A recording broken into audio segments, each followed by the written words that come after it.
It's that time again. Fossil Island is the new devblog. So this is something that was kind of supposed to come into the game like 10 or 11 years ago when Mod Maz first wanted it as their content, and they just never got around to making it.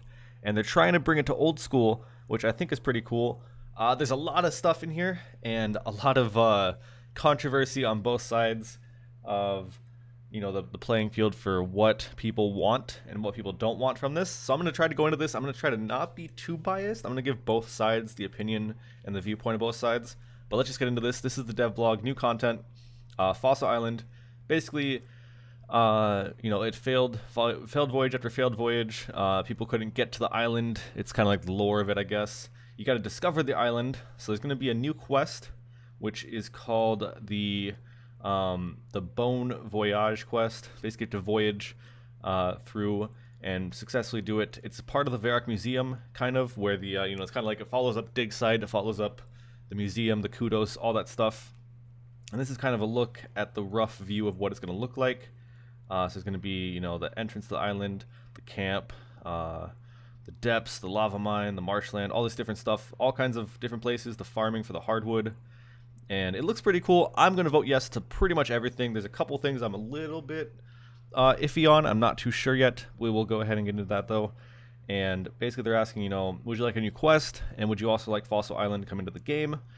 I think it's going to pass. That's just a rough guess at first. Now, once you get to Fossil Island, obviously, what are you going to find there? You're going to find some fossils. So you got to find those. It's going to be a new expansion for the museum. So what you're going to do is you can turn these in, basically, and you can add it to the museum, kind of like the kudos from before. And it's a one-time thing when you find each of them. As I said, one-off rewards for each individual fossil. So this kind of reminds me of the statue on RS3. It also reminds me of just the museum itself in old school, how it currently is. So it's a cool expansion to the museum. We need this little content to kind of fit together with the big content. So I like that. If they didn't have this, it'd probably just be another place to go to that really has nothing. Kind of like how Zaya was at the start, although they are adding stuff to Zaya, which is nice. Now, this is the part where people started to go crazy on Twitter. Now, I made some tweets today on Twitter. I was just messing around. A lot of it wasn't really like fully serious on either side about how I feel about it. I am going to vote yes to this. You require to have 120 kudos, which is not too hard to get. You can get that without even doing quests. You just need to find stuff on the museum and then identify stuff and all that. And basically beneath the surface, there's got a lava flow, basically. So kind of like the lava flow mine meets LRC meets Motherlode meets, I don't know, Winter Todd. People are calling it Mining Todd. I'm going to vote yes to this. It's a group activity. Much like Winter Todd, you'll be able to contribute to the success of the team by performing one of the several activities. So you have to contribute if you want to get XP, which means you got to engage. And now they're saying it's going to be a high level of engagement. I don't know how true that is at the moment.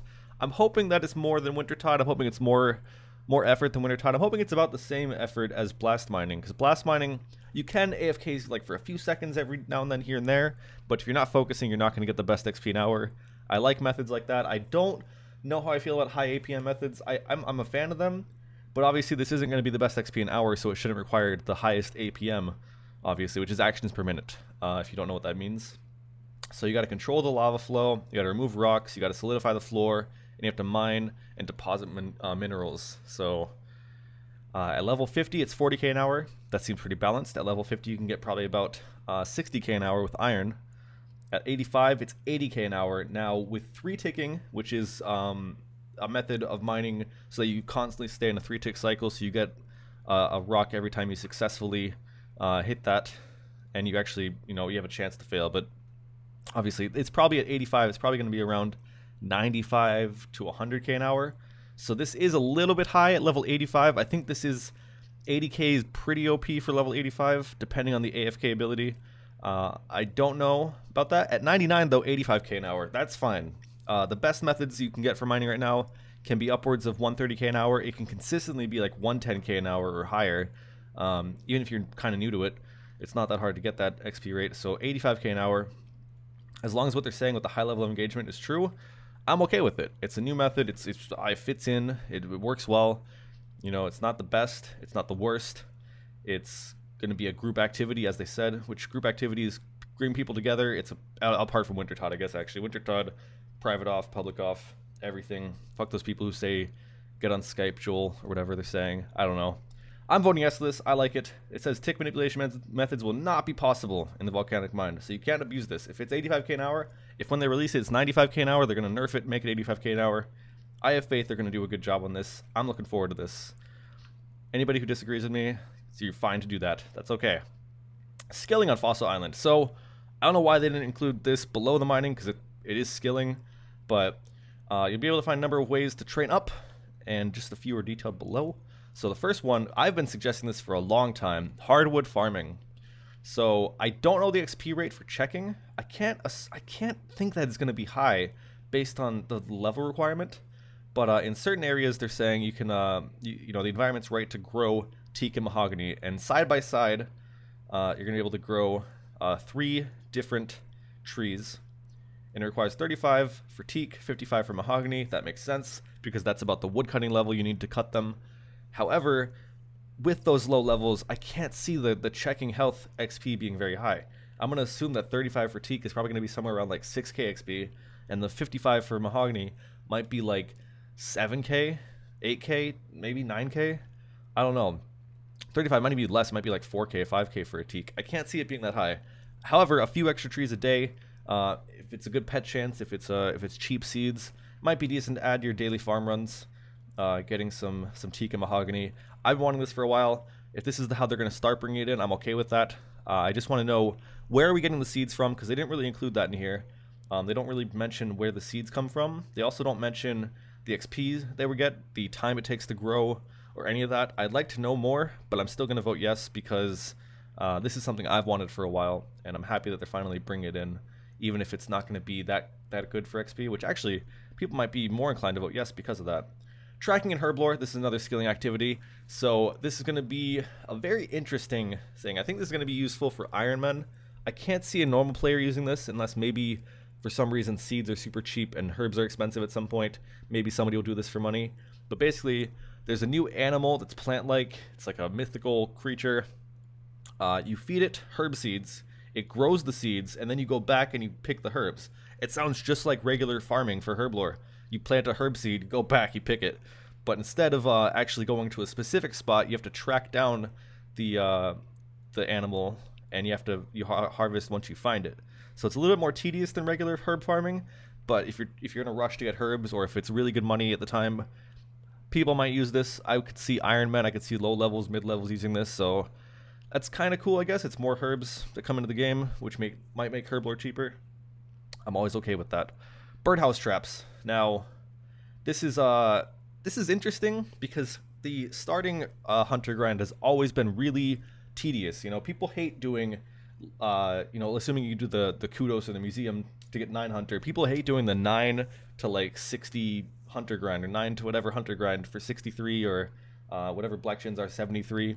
People hate that grind. That early grind is always tough and annoying, and you know, like level 9 to like 30 takes like over an hour, and it's very painful. People hate it. Now they're adding in a new way to do it. You build a birdhouse, and then you catch the birds, and you basically build the birdhouses based on your hunter and crafting level. You can build the higher ones, and I'm not sure if that means you can catch better birds, or if you're just more likely to catch the birds.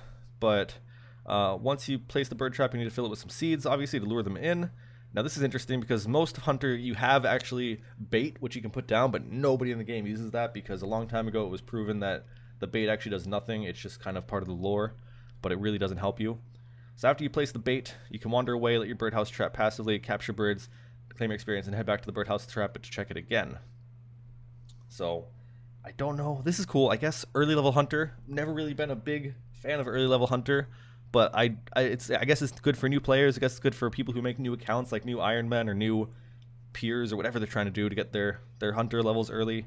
It's cool. I'm gonna vote yes to this. I think it's interesting. I didn't even see this. This is like a curveball. You know, nobody expected low level hunter. This is cool. I'm okay with it. So now ultra compost. This is interesting. I think mixing this, I wonder if you can use ultra compost or any kind of compost with these animals. Like, I wonder if you can feed them compost. I doubt you can, but if you could, that'd be interesting. Basically, it's just going to make it so your yield is more likely to be higher than if you didn't use the compost. Also, I think that it would make your trees less likely to die if you don't pay for the payments. So it requires 17 Herblore to make the compost potion. And then Ultra Compost is going to be with Volcanic Ash. Okay, sorry, it's 17 Herblore to make the Ultra Compost. My bad, not regular compost potion, what am I saying? So, you mix a Harlander with the Volcanic Ash, and you can make yourself an Ultra Compost, which again is just going to be a little bit better than Super Compost, I believe. And I'm looking forward to this. This is going to be cool. I don't really use it. I pay for my trees. I don't grow herbs, but I'm sure people get use out of this. Doesn't really affect me, but it's something I saw people wanted, so I'm going to vote yes to that. That's what I'm going to do. So now, should it be possible to make compost potions? Oh, okay, I read that wrong. You know what? My bad. Go back 30 seconds, then skip 30 seconds. Forget everything you just heard. You can make compost potions with a Hairlander and the thing to make it, to make the potion. And then also, when using a bucket of super compost with the ash, you can make ultra compost. So, volcanic ash, Hairlander, potion. Volcanic ash, super compost, ultra compost. That's what it is. I got that wrong. So that's what that is. My bad. My bad. So it's good for Iron Men, good for, I guess, people who grow herbs. That's cool. Ancient Wyverns. Moving on. Sorry, this is just we're just going. We're trying to go because I make these videos way too long. I know it's jam-packed with info. You probably got to watch it a couple of times to really fully understand all of it. Ancient Wyverns, though. Although many of the creatures found on Fossil Island have long since died out, wyverns have thrived in caverns found throughout the varied terrain. So these require 66 Slayer. They have some cool rewards. However, we're gonna get into this because this is pretty OP. One of the items it gives is pretty OP. I am okay with 66 Slayer because it's also locked behind a quest. It's on a new area, which new players don't really go to new areas unless they already know about it. You have to finish a quest to do it. You have to have I think kudos to even enter the area of Fossil Island. So it's locked behind a few things other than just 66 Slayer, whereas wyverns are only locked behind 72 Slayer, the skeletal ones. So I'm okay with that. However, I just want to make sure the stuff is balanced. So the first thing they're going to drop, I'm getting a phone call. I'm not going to answer this right now. Who is calling me? Sorry about that. Granite Boots. Now, Granite Boots have been wanted for a while, actually. They're better than Rune Boots. They're worse than Dragon Boots, worse than Primordials. They also have a strength bonus of 3. Rune Boots have a strength bonus of 2, so it's 1 more than Rune Boots. So killing these, although it doesn't really fit 66 Slayer, because 80 Slayer is Rune Boots, it's kind of... I would be happier if it was 77 Slayer, or like 81 Slayer or something, because that is a little bit odd.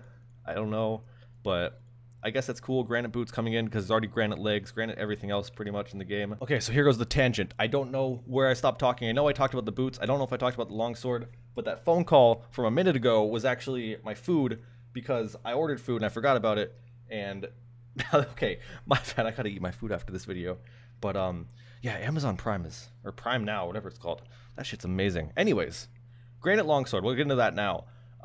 50 attack to equip it, and strength as well. It is the best slash weapon for players at 50 to 60 attack. So currently the Brine Saber is the best, but it only requires 40 attack. So at 40 attack you use the Brine Saber, at 50 you would use this. Now it has a 5 attack rate, which is 5 game ticks. The Brine Saber I believe is 4. Most melee weapons are 4 that you train with. So 5 with the slash bonus of 65. I think it is slightly better than the Brine Sword still. Brine Saber, sorry. So this is cool. New weapon, new boots, all that. That's awesome. Now this is the OP shit. This is the Ancient Wyvern Shield. What the fuck is this? What are they thinking? What are they actually thinking? I completely skipped over this when I first read the devblog. But holy shit. This has better defense bonuses than the Arcane Spirit Shield. It has only 2 less magic attack than the Arcane Spirit Shield. It has 13 more mage defense than the Arcane Spirit Shield. The only thing that's worse is the range defense, because the Arcane has range defense where this has negative range defense. This shit's OP. What the fuck? What? They have to nerf this somehow. They have to either make this like maybe like 12 mage attack, or they have to like lower the magic defense on it. One of the two. They have to lower one of the two or both. I don't know. That's That's way 66 Slayer. I don't know what they're thinking. This has to get nerfed. This can't be real. This can't be a real thing. It has negative melee strength. That's whatever. But that's who's I can't see this thing passing. There's no way. Requires 66 magic and smithing to get it. You get it from the Wyverns, the new Wyverns. It gets charged like a ancient Wyvern shield by using the fossils on the shield. So I don't know what that means. The fossils, I guess you have to like dig up fossils or something, or maybe they're gonna be tradable. I don't know. When activated, the shield lets out a Wyvern-like attack, and its stats are lowered accordingly. This attack has no chance. This attack has a chance of freezing the target. So the DFS has a thing where you do a spec on it, and it like shoots out like this fireball or something, and nobody really uses it except for like defense peers, I guess, when they're trying to stack with like Venom. I saw a video of that recently. So this will be kind of like the same thing. You shoot out a charge of it. It loses one charge, but it has a chance of freezing the target. I guess defense peers might use this or something. 70 defense, 75 magic peers. I don't really know if that's a build, but maybe they'll use that. I doubt it'll get used. But this shit, what is that? 18, 15? Better defense for melee than arcane? I don't know. They're trying to devalue that shit. We need a divine right now. Like divine, where's that in the poll? We need that. I'm going to vote yes to everything except for that. That's the thing I'm going to vote no on, unless they change the stats. That's the only thing I think I'm going to vote no on. Okay, moving on. This is a fucking long video. Sorry, I need to eat my food. I see the food, I'm hungry, I'm antsy, but I'm not going to eat it right now because I want to finish this video. So, underwater. Exploring the island doesn't stop at the shoreline. There's much to be explored under the surface of the surrounding waters. Take a dive and see what's under there. So, basically, they're trying to add multi-skilling to the game in like a fun way. Let's see, there's a minigame teleport or minigame icon. I think it's like kind of like a minigame to an extent, but it's not because it's not timed. Basically, you go underwater. There's agility and thieving, or there's also agility and something else here. Hunter and fishing. Or, no, wait, fishing and hunter and agility. I don't know, something like that. Anyways, sorry, we're scrolling a lot. The agility you'll encounter underneath the water is unlike agility courses found in the rest of the world. So rather than being on a set course, you go wherever you want. So if I'm over here, I can just go through here, use an obstacle. I guess this blue stuff is probably the obstacles, and now I'm over here. And I could go through this obstacle, and now I'm over here. Something like that. It's going to be similar to that. You just go wherever you want, you do whatever you want, get stuff done, and you'll be getting agility XP while you're doing it, and you can also thieve while you do it. So it's kind of interesting. It says it's not going to be better XP than current existing methods. However, if it is a certain amount of thieving XP, it can be better. It'll be competitive XP rates, is what they're saying, to current methods, but not exceed them. So what they're saying, basically, RD course is 62,300 an hour, I think, something like that, right? Over 60, you get 1038 XP a minute, right? So let's say instead of getting that, you get, what do you get? You get 50,000 XP an hour. 50,000 over 62,300. So you're getting an 80% cut, or you're getting a 20% cut. You're getting 80% of the XP an hour you should get. So now thieving is 275k an hour at Pyramid Plunder. So that times 0.2. If you can get 55k thieving an hour plus 50k agility, it's the same as doing RD course and Pyramid Plunder. So we got to see what the XP rates are like. It's kind of how you figure out if it's efficient or not to do. That was just an example. Obviously, Brimhaven is better agility XP, but no money. There's people who do Knights, which is like 250k an hour. There's other methods, but this will be competitive XP. It'll be fun, apparently. It's going to just be another thing to do. I'm going to vote yes on it. I hope that if it is OP, that they kind of nerf it. If it's about the same, if it's what I said, if it's like 55k thieving, 50k agility, that's cool. It's the same. It doesn't really devalue anything to the end. But the experience rate provided by underwater thieving is not comparable to existing top methods. It'll serve as an engaging, fun alternative. Now, when they say that, are they saying it's going to be 100k thieving an hour? Because if it is, that's really OP. You know, that's better than current methods. 100k thieving, 50k agility, that's really good. You know, we got to see. I'm going to vote yes still, though, because I have faith that we can get it nerfed if it is super OP. Seaweed farming. This, I think this is only going to be useful for like low-level Ironmen who are trying to get their crafting up and don't have lunars done or something like that, or don't have enough GP. So you can plant seaweed, and it provides 2 soda ash when burnt. So instead of getting 1, you get 2. So you're growing giant seaweed versus regular seaweed. Again, probably low-level Ironmen will use this as a new meta. That's probably going to be cool. Underwater fishing, let's get into that. A couple different ways to fish in the underwater area using drift nets or chasing down your prey. So you set them and leave them alone just to catch the fish. And then it provides you with hunter and fishing experience because you leave it out as like a bait. So you get hunter and you get fishing XP. Or you can chase it instead of that using a harpoon or a trident, and you get agility XP. So you get agility and fishing versus hunter and fishing. Not sure what the XP rates are going to be like. It says are not comparable to the top existing methods. However, they will offer you a chance to train another skill. So again, fishing I think maxes out around like 112k an hour. So if you're getting 80% times 0.8, if you're getting like 90k, well, okay, that's probably not going to get that. Let's say you get 30k agility, right? So 30,000 over 62. Wait, no, sorry. 30,000 over 62,300. So you're getting like 52%, or you're getting a 52% cut. You're getting 48% of that. So 112 times point. What was that? What did I say? 0.52. If you get 58k fishing and you also get 30k agility, that's going to be pretty good. Now I'm not including the agility XP you get from fishing as well. Just another example. We'll have to see what the XP rates are like again. I'm going to vote yes to all these things. The only thing I'm voting no to is the shield unless they change the stats. This all looks like a pretty good update, to be honest. They said you can also watch them live making the underwater stuff throughout the day on at 1 p.m. BST, which is, I guess, tomorrow when you see this video. If you're seeing this video on the day it's uploaded, you get to watch them make the underwater area. I'm hoping this underwater stuff doesn't become too OP. Multi-skilling is cool. A new way to do skilling. That's awesome. I'm okay with this stuff.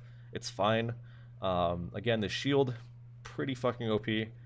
Everything else, I'm okay with it. The mining, I think the 85, you shouldn't get 80k an hour. Maybe you should get like 75k an hour, 70k an hour. Other than that, pretty cool update. Looking forward to it. Let me know what you guys think in the chat. Not in the chat, in the comments. I say chat too much because I stream. Sorry about that. Comments, let me know what you guys think. Hope you guys enjoy the video. Really long video. I need to eat my food. I'm gonna go. Bye.